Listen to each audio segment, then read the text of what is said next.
2025 marks 40 years of the GSX-R750 and the whole GSX-R family that it spawned from there. And that's a moment we couldn't let pass without celebrating it. So we're here in South France, some stunning scenery, stunning roads, and we are going to ride two of our favourite models and really kind of get into why the GSX-R is a British favourite and an MCN favourite too. So I've chose the 1985 original, a bike I really adore. And to my left we've got Michael Neeves and his 2014 L4 model as well, paid for with his own cash money. So that says it all really. And we're going to go off and explore, find some great roads and really kind of get into why these bikes really resonate with us. So without further ado, we're going to set off into the countryside and find out what these bikes are all about.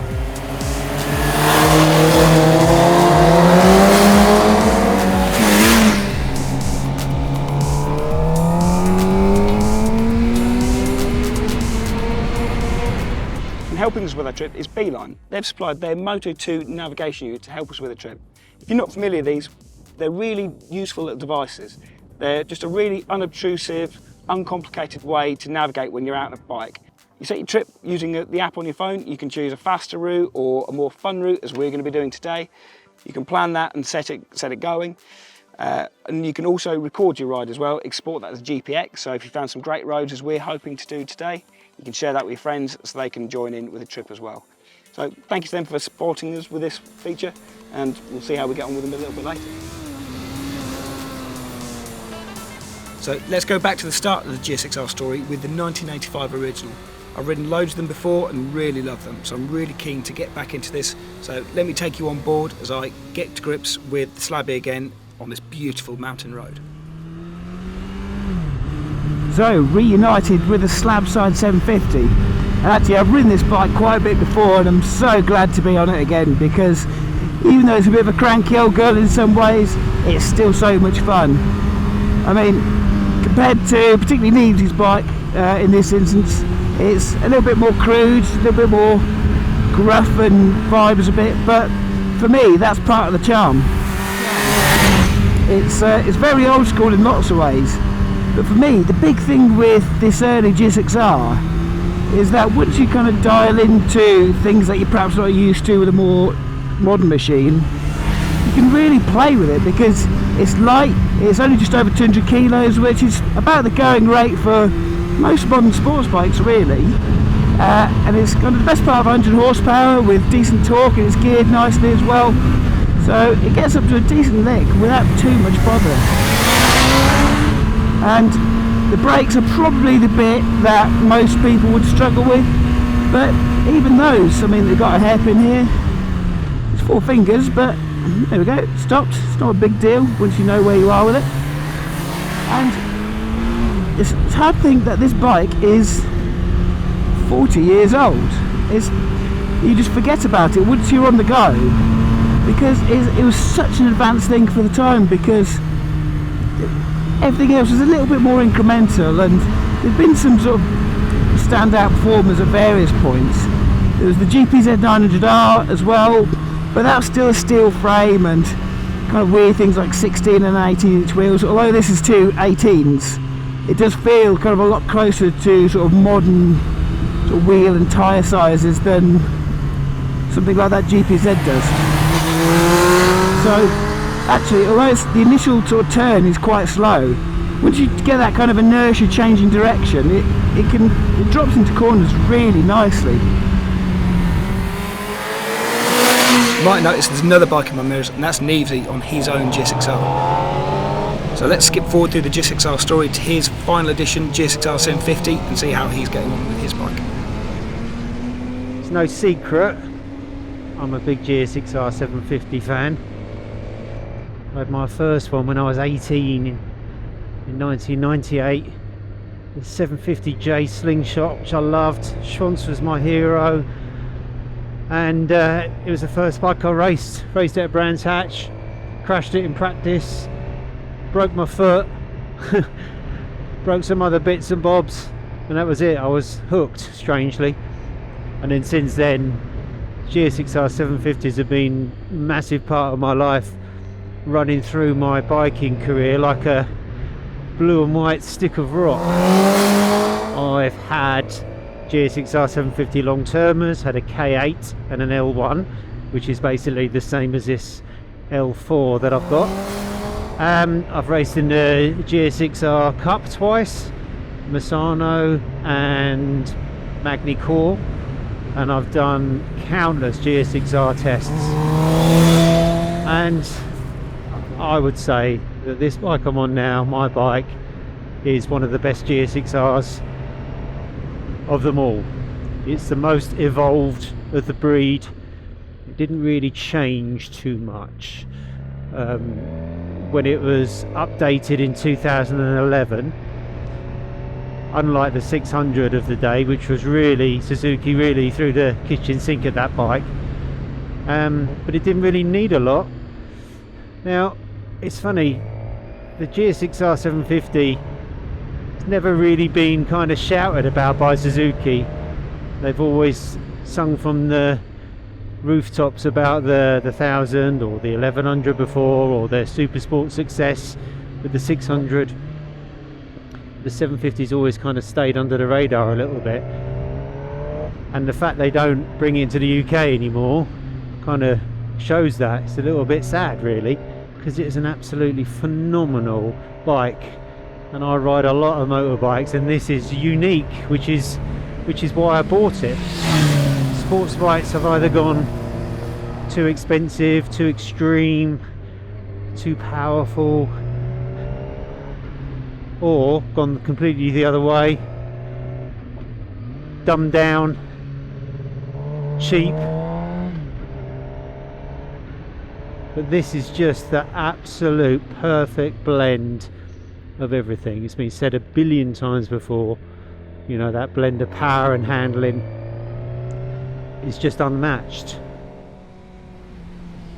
Eventually we did manage to get Neeves to stop waxing lyrical about his own bike, but I'll be honest, I was really tempted and really keen to find out what his bike is like, so I nabbed the keys from him. Right, mildly nervous moment. I'm on Neeves' bike now. We're having a little swap, see. Now he's super precious and particular about his bikes in general, and this one is it's like his child, to be fair. So I'm going to enjoy it as he's instructed me to do, but I'm going to be careful with it as well. So let's try the last of the line GSX-R750. Let's get out in front of this car. It's going slowly.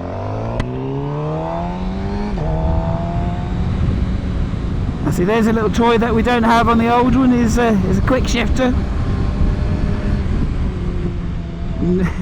Oh look, brakes that work. Welcome to the modern world. Oh, this is such a culture shock after the old bikes. That you sat really low in it and oh no, missed a git. Oh, he's gonna kill me.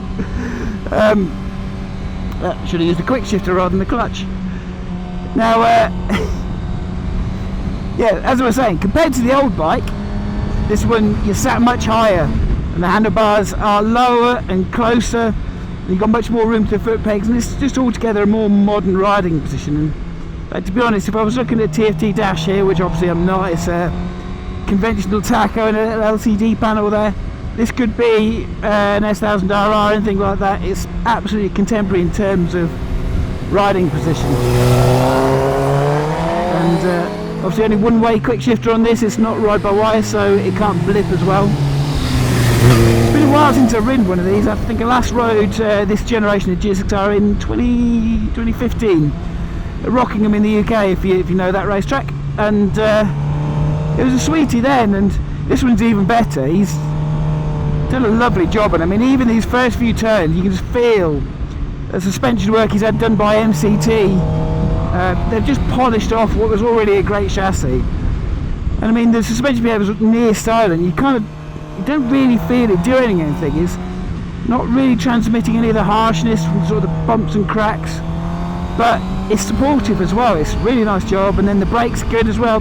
That was always the big thing with kind of most GSX-Rs, to be fair. I mean the original's not great, and then going through actually the early 90s they were pretty good, but then the 750S rad in 1996, they had fairly poor brakes, and since then they've been fairly pants. Even when they went to Brembos, they're kind of low grade Brembos, but Neeves' new master cylinder brake pads stops like a demon now, and it's where you forget how good a set of modern radial calipers are without ABS interfering in the way that they absolutely have to now. It's just so much more direct.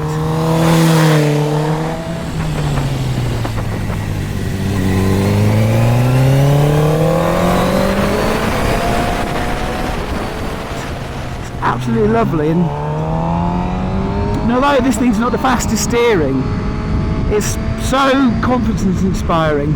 Oh, this is Peugeot sending it. You like that? Improved. We'll get them anyway.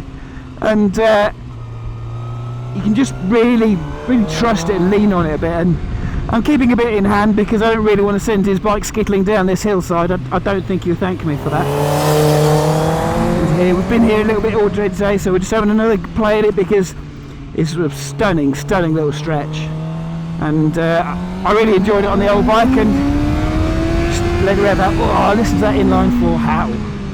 You just can't beat it, and it's such a shame that there's not really kind of many of them left, particularly as a 750, because sort of the old sort of cliche of them being that ideal balance of sort of 1000cc top end and 600cc agility and kind of greater ease of use is absolutely true, because obviously no traction control on this old bird, and I'm not scared to use the throttle because you've not got an instant big hit of torque. You have to build into it a little bit, but it still picks up cleanly and pushes on.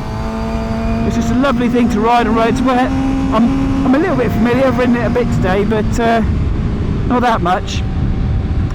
It's such a pleasant thing. I'm a little bit jealous actually. I mean, I don't think I'd trade my 996 for it. I love that thing too much despite its many flaws and restrictions, but I can see why he chose this, because it's just so usable, so easy, so fun, you know, and it really does hark back to that original GSX-R, and obviously they're generations apart and the understanding of how you build a performance motorcycle changed, but this thing, absolute peach.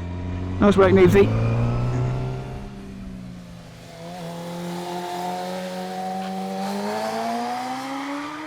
So after our bike swap, where I didn't realise Neevesy hadn't ridden the first generation GSX-R, we swapped back for a final review of how we felt about each bike. So here's Neevesy's comparison of both generations of GSX-R.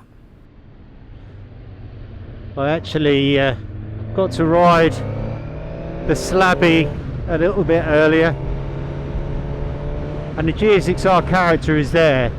I mean, back in the day, that engine must have seemed phenomenal, and the thing must have felt like something from outer space. But it is very different to a modern bike. The riding position is true 80s, 90s. It's sat really low on that thing. Bars are high, pegs are ridiculously high. When I can't get my heels on the blimmin' pegs, let alone anything, let alone my toes. So that kind of hamstrings you, ham ties, tongue ties, what's it?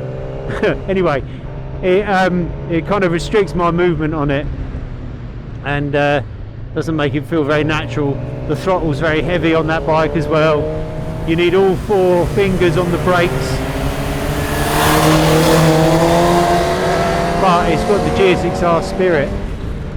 I mean, I've done a lot of classic racing over the years, and it reminds me more of those kind of XR69 superbike replicas than a modern bike.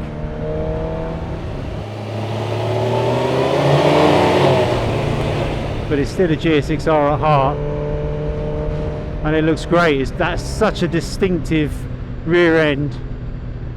Not Chris's, although it is quite distinctive. But that single rear light, massive indicators, and the endurance style front lights, I mean, they're fantastic. You know, I used to see magazine road tests back in the day, which were probably shot around here, of the GSX-R, and Matt Oxley's launch report of the slingshot that I had. I had posters on my bedroom wall of that bike, and back then, you know, it was kind of regarded as the poor man's RC30, but I think Slabby draws more more attention than the old RC30 now. It's definitely come of age, and the GSX-R's come of age, just generally. I could do this all day.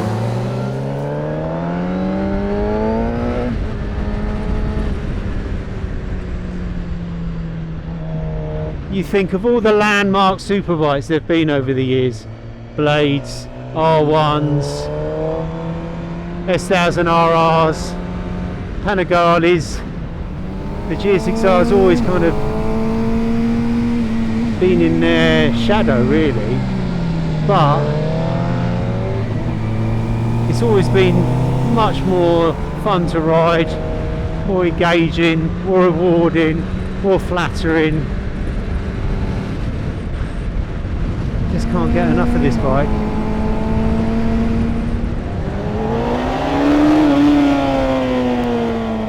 They're even still racing this model in Supersport, thanks to new generation Evo rules.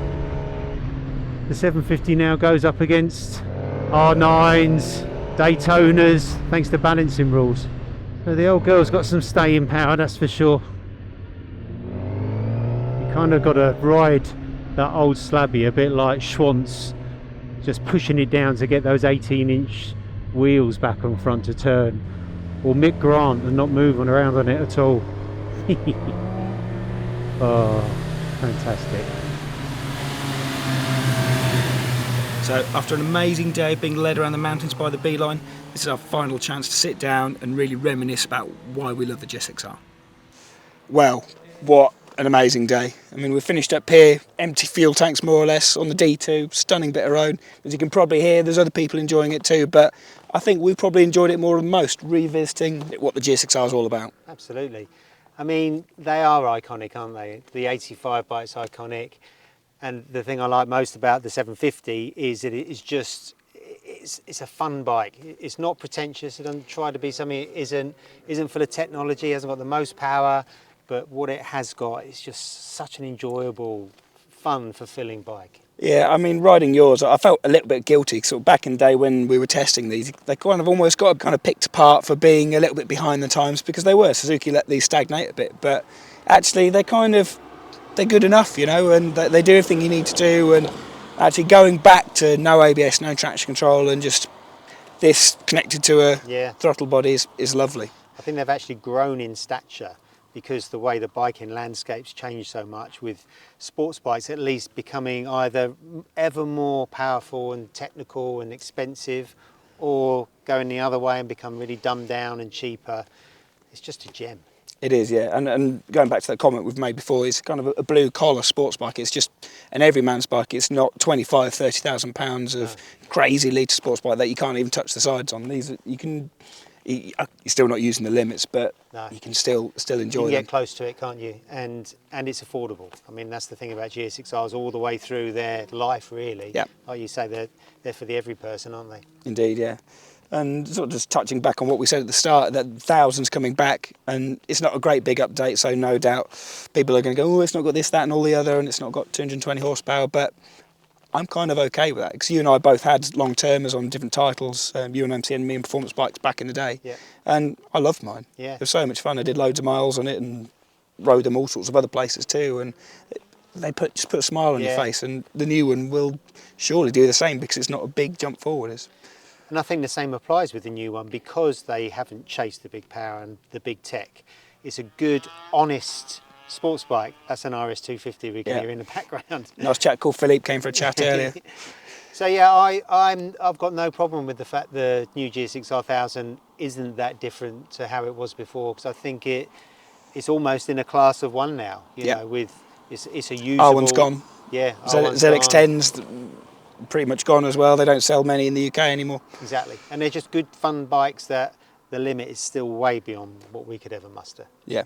Yeah, and going slightly off topic as well, I mean, just a couple of weeks ago, CF Moto announced their 750 sports bike. I think it's an SRR as well. Dangerously close to GSX-R. Yeah. It'd be interesting to see what that's like as well. If it's even 70% of the bike this is, that'll be a gem, and it's nice that they're doing it. But we want this back, Suzuki. We want them to bring the 600 too, because that was the same shape as this was a Pearl too. So Yeah, that's so.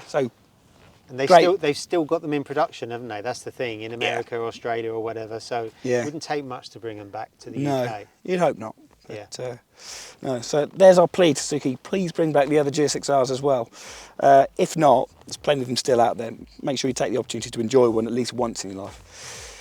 So that concludes our video. We're going to have to coast down the hill on the fumes in these fuel tanks and see if these Beelines can find us a bar as well. I think that's probably a good idea. Yeah.